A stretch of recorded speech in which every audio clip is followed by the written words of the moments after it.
Good morning from Pahalgam. তো এখানে কি বলো, প্রচণ্ড ঠান্ডা। কালকে রাত্রে তুষারপাত হয়েছে প্রচুর পরিমাণে ওপরেতে, আর এখানে প্রচুর পরিমাণে বৃষ্টি হয়েছে নিচে গ্রামেতে। প্রচুর পরিমাণে বৃষ্টি হয়েছে। এখনও দেখতে পাচ্ছি পুরো মেঘলা আকাশ, পুরো আকাশটা দেখো পুরো মেঘলা, পুরো মেঘলা। তো বেশ কালকে রাত সন্ধ্যে 7টার সময় মোটামুটি সব সাইট সিন করে, এখানে যেহেতু টাইম ছিল না দুটো সাইট সিন আমরা করতে পেরেছি, করে আমরা রুমে ব্যাক করেছি। রাত্রে প্রচণ্ড ঠান্ডা ছিল, তো মোটামুটি রাত কাটিয়েছি। এখন বাজে ঘড়ির কাটায় 8টা। আজকে আমরা যাব কাটরা থাকবো, এবং পরের দিন সকালে আমরা বৈষ্ণব দেবী ট্রেক করবো মন্দিরটা। তো তোমাদের সবই দেখাবো এই ভিডিওর মাধ্যমে। তো চলো, আজকে আবার নতুন দিন, আবার একটা নতুন ভিডিও স্টার্ট করছি।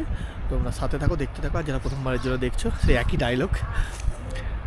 ফেসবুক থেকে দেখলে ফলো করে না, ইউটিউব থেকে দেখলে সাবস্ক্রাইব। মেনলি তোমাদের আমি একটা ইনফরমেশান দিয়ে রাখি, এই পেহেলগাঁও তোমরা যদি আসো আপেলের টাইমে আসার চেষ্টা করো, মানে অক্টোবর নভেম্বর এরকম সময় করে, সেপ্টেম্বর অক্টোবর। তো এই টাইমটাতে প্রচুর পরিমাণে এখানে আপেল বাগান আছে, প্রচুর পরিমাণে এখানে আপেল ফলে। মানে প্রত্যেকটা প্রায় হোটেলেতেই তোমার আপেল বাগান তোমরা দেখতে পাবে। হাতে করে আপেল ধরে ছবি তোলা বা টাটকা টাটকা আপেল খাওয়ার অভিজ্ঞতা তোমরা কিন্তু এখানে লাভ করতে পারবে। মানে প্রচুর পরিমাণে এখানে আপেল বাগান। তো আমরা যেহেতু এই টাইমটাতে এসেছি, এখন কিন্তু পুরো আপেল বাগান, মানে পুরো ন্যাড়া যাকে বলে, একটা পাতা পর্যন্ত নেই গাছে। এবার আস্তে আস্তে সেগুলো হবে, হয়ে আপেল ধরবে। কিন্তু এখন যেহেতু আমরা এসেছি, এখন নেই। তো আমি তোমাদের বলবো, পেহেলগাঁও যদি আসো, একটু ওই আপেলের টাইমটা বেছে নিতে পারো। তো ওই সময় হলে ফ্রেশ একদম আপেলটা তোমরা পাবে। কাল রাতটা আমরা এই রুমেতে আর কি স্টে করেছি। এই যে পুরো হোটেলটা দেখতে পাচ্ছ, এখানেতেই খুব সুন্দর পরিষ্কার পরিচ্ছন্ন, এবং এখানে হচ্ছে যে ওই রুম হিটার থেকে শুরু করে গিজার সব মানে পরিষ্কার পরিচ্ছন্ন বেশ এই রুমগুলো। তো খুব ভালো, কালকে রাতটা আমরা এখানেই কাটিয়েছি। তো চলো, এখন আমরা রওনা দেবো কাটরার উদ্দেশ্যে। এবার আমরা গাড়িতে স্টার্ট দেবে, গাড়িতে করে প্রাকৃতিক সৌন্দর্য দেখাতে দেখাতে আমি তোমাদের নিয়ে যাব। কাটরা যেতে যেতে এই জায়গাটা দাঁড়িয়েছে, গ্রামটার নাম হচ্ছে হুটমুড়া, বা আপেল ভ্যালিও বলা হয়। প্রচুর পরিমাণে এখানে আপেল গাছ আর কি। তো চলো, আমি এখন যেহেতু আপেল ফলেনে এখনও, সবে ছোটো ছোটো পাতা গজিয়েছে, বাগানটা তোমাদের আমি একটু ঘুরে দেখাই, বেশ ভালো লাগবে তোমাদের।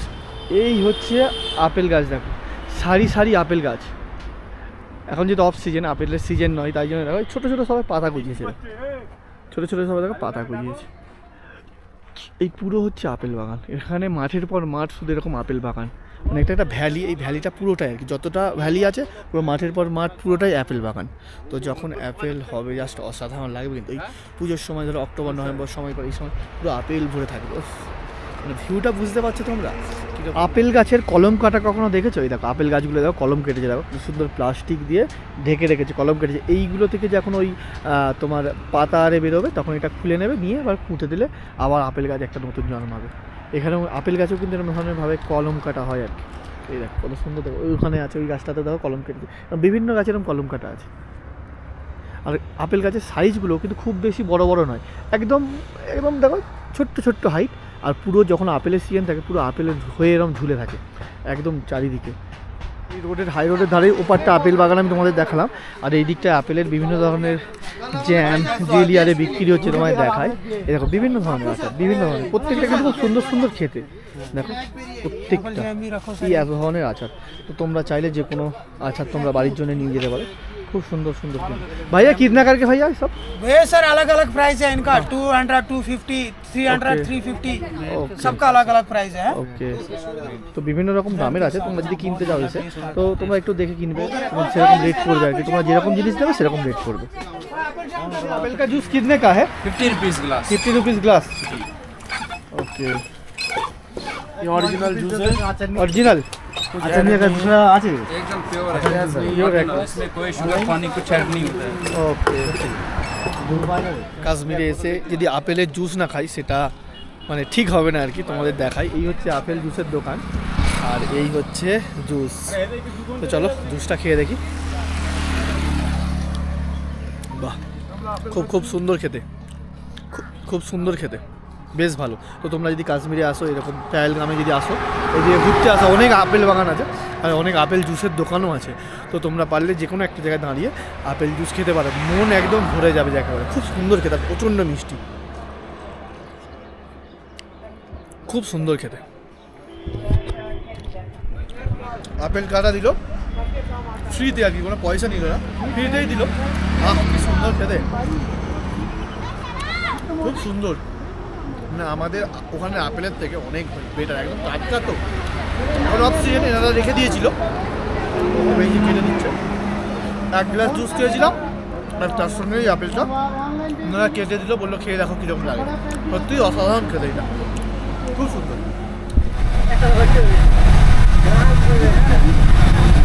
হচ্ছে টিকিট কাটার লাইন আর কি, যেটা যেখানে আধার কার্ড দেখাতে হয় মাতা বৈষ্ণব দেবী মন্দিরে ওঠার জন্যে। অলরেডি এখন বাজে রাত্রি 8:30টার মতো। আমি এসে দাঁড়িয়ে আছি এরকম লাইনে, প্রচুর লাইন, প্রায় 200 জনের মতো লাইন হবে। সেই ভিতরে সব কিছু চেক করা হচ্ছে আধার কার্ডারে। আর এই হচ্ছে কাটরা স্টেশন, একদম স্টেশনের পাশেই এই লাইন, একদম স্টেশনের পাশে। ওই হচ্ছে কাটরা স্টেশন, লেখা আছে দেখো ওপেনিং টাইম 5টা AM আর ক্লোজিং টাইম 10টা PM। এই যাত্রার যদি তোমরা টিকিট কাটতে যাও তাহলে ওপেনিং হচ্ছে যে ভোর 5টায় আর রাত 10টায় হচ্ছে এন্ড। তো সেই অনুযায়ী, সেই টাইমিং অনুযায়ী কিন্তু তোমরা লাইনে এসে দাঁড়াবে টিকিট কাটার। হচ্ছে কার্ড, বৈষ্ণব দেবী যাওয়ার কার্ড, তো একদম ফ্রি অফ কস্ট। এটা আবার আসার সময় তোমাদের জমা দিতে হবে, না হলে কিন্তু ওনারা একটা চার্জ করবে। তো সেই কার্ড আমরা হাতে পেয়ে গেছি আমরা বৈষ্ণব দেবী মন্দিরে যাওয়ার জন্য। এই দেখো দুটো রাস্তা আছে, একটা হচ্ছে সিঁড়ি দিয়ে আর একটা হচ্ছে প্লেন রাস্তা, যা সমতল টাইপের হেঁটে হেঁটে ওঠার। তো সিঁড়ি দিয়ে উঠলে কী বলতো অনেকটা চড়াই, আর হচ্ছে টাইমও কম লাগে। আর মেন রাস্তাটা অনেক ঘুরিয়ে ঘুরিয়ে যেহেতু নিয়ে গেছে অনেকটা টাইম লাগে। তো আমি সিঁড়ি দিয়ে উঠছি, তাই জন্য একটু অনেকটা কষ্ট হচ্ছে। প্রায় 1 কিলোমিটারের মতো উঠে এলাম, সেই নিচে থেকে উপর পর্যন্ত এসে উঠে এলাম। চলো এখন অনেকটা যেতে হবে, প্রায় 14 কিলোমিটার মতো রাস্তা। 1 কিলোমিটার হলে 13 কিলোমিটার মতো বাকি আছে। তো চলো যাওয়া যাক।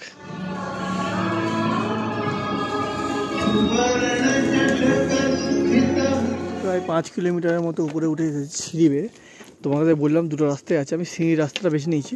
তো এখান থেকে জাস্ট কাটরা শহরের ভিউটা দেখো, ও অসাধারণ। এই দেখো এখন আমি আছি প্রায় 5 কিলোমিটারের মতো উপরে উঠে পড়েছি। কি সুন্দর লাগছে দেখো, পুরো শুধু আলো জ্বলছে দেখো। ওহো জাস্ট ওয়াও। এই হচ্ছে প্লেন রাস্তা, একটু করে প্লেন রাস্তা অনেকটা ঘোরাচ্ছে, এটা অনেকটা ঘোরাচ্ছে। আর এই হচ্ছে যে সিঁড়ির রাস্তা, আমরা এই রাস্তাটাকে বেছে নিচ্ছি। তোমরা পারলে এই রাস্তাটাকেও নিয়ে যেতে পারো, এটা সমতল টাইপের, হালকা চড়াইভাবে এটা করা আছে। এটা পুরো চড়াই, তাড়াতাড়ি টাইমে, কম টাইমের মধ্যে উপরে পৌঁছে। তো আমরা এই রাস্তাটাকে বেছে নিয়েছি।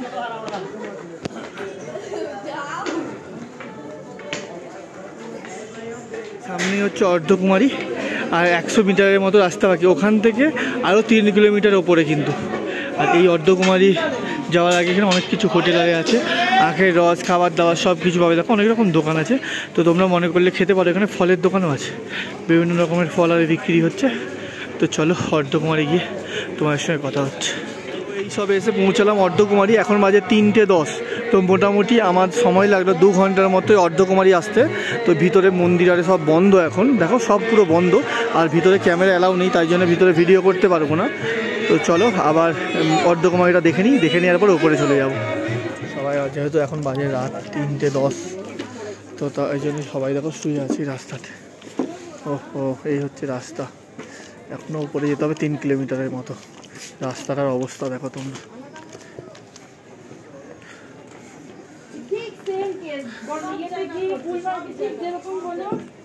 এখানে একটা জিনিস কি ভালো, এখানে পুরো রাস্তায় কিন্তু সেট করা আছে, তবে সিঁড়ি রাস্তায় কিন্তু কোনো সেট করা নেই। কিন্তু যেটা মেন রাস্তা আর কি, সেটাতে কিন্তু সেট করা আছে, তোমার দেখায় কিন্তু নিচে থেকে এইভাবে সেট করা আছে। বৃষ্টি হলে আর কোনো রকম অসুবিধা হবে না। দেখো পুরোটা টিন দিয়ে খুব সুন্দরভাবে সেট করা আছে, বৃষ্টি হলে কোনো রকম অসুবিধা হবে না। এই সবে এসে পৌঁছালাম হিমকোটি দেখো, ধোসা পয়েন্ট, হিমকোটি, এই সব এসে পৌঁছালাম। এখন অনেকটা রাস্তা বাকি আছে, উপর দিকে যেতে হবে। তো চলো, এখানে অলরেডি মাইলস্টোন দেওয়া আছে, আর মাত্র 2 কিলোমিটারের মতো রাস্তা বাকি। তোমাদের দেখাই, এই হচ্ছে মাইলস্টোন, আর মাত্র 2 কিলোমিটার। এখন বাজে ভোর 4:30। তো একটা 25 টাকা দিয়ে একটা মাছ কিনলাম। এই মাছটা নিল 25 টাকা, যেহেতু আমরা রাত ওই 10:30টার সময় করে খেয়েছিলাম, আর ডিনার করেছিলাম। আমাদের আজকে নিরামিষ ছিল আর কি, আলু পোস্ত, ডাল, ভাত আর বেগুন ভাজা। তো সেই খেয়েই একটু রেস্ট নিয়ে বেরিয়েছিলাম। তো আর এখন একটা সেই মাছ খাচ্ছি, কিছু করার নেই, একটু খিদে পাচ্ছে, কী করবো। উল্টো পাল্টা খাওয়ার থেকে তো এই মাছটা খাওয়া ভালো, ইনস্ট্যান্ট একটা এনার্জি আসে। এই যে দূরে যেটা দেখতে পাচ্ছ ওটাই হচ্ছে যে মেন মন্দির। কত সুন্দর লাগছে দেখো ভোরের আলোতে। এখন বাজে 5টা 5, আর এইটুকুনি রাস্তা মাত্র আমাদের অতিক্রম করতে হবে, বেশিটা নয়। আর কত হবে, আর 800 500 700 মতো হবে রাস্তা আমাদের অতিক্রম করতে হবে, করলেই আমরা পৌঁছে যাবো। ওই দূরে দেখা যাচ্ছে, দেখো কত সুন্দর লাগছে। দেখো প্রায় কাছাকাছি আমরা এসে গেছি, ওই সামনে পুলটা পেরিয়ে যেতে হবে, একদম কাছাকাছি এসে গেছে। এখানে সমস্ত মানুষ রেস্ট নিচ্ছে ভিতরেতে, যারা অনেক আগে এসেছে তারা রেস্ট নিচ্ছে এখানে।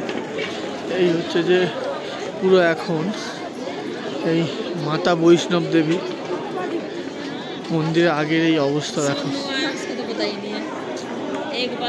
এই হচ্ছে মন্দিরের আর কি মেন গেট। তো কিছুক্ষণ আগে এখান দিয়ে এখনও প্রায় 200 মিটারের মতো রাস্তা বাকি আছে মনে হচ্ছে। তো এরকম একটা মেন গেট করেছে, দুদিকে দুটো পেঁচা, খুব সুন্দর দেখো।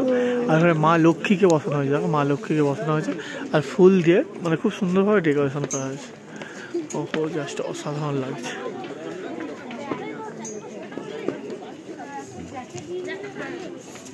আর এইদিকে গণেশ ঠাকুরকে রাখা হচ্ছে, গণেশ ঠাকুর দেখো। এই কাজটা যে দেখতে পাচ্ছ, এটা পুরো ফুল দিয়ে, দেখো পুরো ফুল দিয়ে, লাল গোলাপ আর সাদা চেরি টাইপের ফুল দিয়ে। ওহো, কত সুন্দরভাবে সাজানো হয়েছে দেখো এখানটা। আর ওইদিকে দেখো,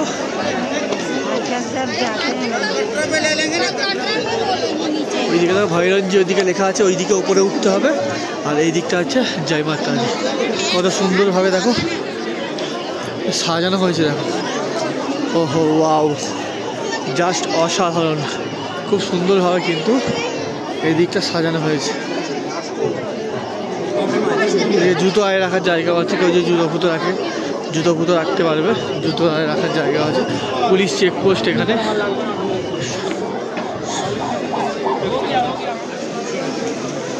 আর এই হচ্ছে লাইন, আর এই লাইনে দাঁড়িয়ে আছি, অনেক বড় লাইন কিন্তু এটা, অনেক বড় লাইন। আমি সব থেকে পেছনে দাঁড়িয়ে আছি এখন। 1:10 বেরিয়েছিলাম, এই সবে পুজো দেওয়া কমপ্লিট হলো, এখন বাজে 9:10। মানে বুঝতে পারছো কতটা টাইম লাগলো, কিছু করেনি, অনেক বড় লাইন দিয়ে ঘুরে ঘুরে ঘুরে ঘুরে গিয়ে পুজো দিতে হয়েছে। তো শেষমেশ পুজো কমপ্লিট হলো, বেশ ভালো লাগছে। সাজানো তোমরা এই যে সাজানো তোমরা দেখতে পাচ্ছ, এটা মেনলি নবরাত্রিকে কেন্দ্র করে, মানে ফুলের বাহার যাকে বলে, বিভিন্ন ধরনের ফুল দিয়ে বিভিন্ন ধরনের ঠাকুরের ডিজাইন করেছে। দেখো এইদিকে দেখো, এদের গোলাপ ফুল আছে, এদের গণেশের একটা মূর্তি তৈরি করা হয়েছে, দেখো বেশ সুন্দর সুন্দর দেখো করা হয়েছে। এইদিকে দেখাও, এদিকে ফুলের দেখো কত সুন্দর, দেখো ফুল দিয়ে সব গোলাপ অরিজিনাল একদম ফুল দিয়ে ডিজাইন করা। এটা মা কালীর একটা মূর্তিকে এখানে রাখা আছে। এখানে একটা স্বস্তিক চিহ্ন রাখা আছে, এখানে একটা ওং লেখা আছে, সব কিন্তু ফুল দিয়ে অরিজিনাল। এখন ডিজাইন কাজ চলছে, কাজগুলো কমপ্লিট হলে খুব সুন্দর লাগবে কিন্তু। এইদিকে ঠাকুরের মূর্তি একটা করা আছে, মা বলে লেখা আছে, দেখায় সব কিন্তু ফুল দিয়ে অলরেডি। দেখো চারিদিকে দেখো কাজ চলছে, ফুলের সব কাজ চলছে। এদিকে শিবের একটা মূর্তি তৈরি করা হয়েছে, শিবের একটা মূর্তি তৈরি করা হয়েছে, মানে শিবলিঙ্গ যেটাকে বলে। এই হচ্ছে পুরো কাজ চলছে জোর কদম একদম। এখানে এসে একটা জিনিস দেখে ভালো লাগলো, যে এখানে যারা ফুলের যে কাজগুলো করছে তোমাদের দেখালাম, এগুলো সব আমাদের বেঙ্গলের লোকজন। গোলাঘাট, মেছেদা এবং তমলুক এই সব এলাকার প্রায় 300 ছেলে এসেছে, এসে সবাই মিলে এই ফুলের ডিজাইনগুলো করছে, সুন্দরভাবে সাজাচ্ছে। ভালো লাগলো, ওনাদের সঙ্গে কথা বললাম, কথা বলে বেশ ভালো লাগলো। বুঝতে পারছি এখানেতেও কিন্তু বাংলার ছেলেরা এসে কাজ করছে। এখানেও একটা গন্ডোলার ব্যবস্থা করা আছে, দেখো এই দেখো, এই তার উপরে যাওয়া আসা হচ্ছে। এটা মেনলি উপরে যে ভৈরব দেবের যে মন্দির আছে ওখানে যাওয়ার জন্য এই গন্ডোলার। এখানে এতটা উঠে আসার পর, এখানে এত লাইন দিয়ে পুজো দেওয়ার পরে মানুষের আর ঠিক থাকবে না আর কি, তাই জন্যে এই রোপওয়েটা করা আছে।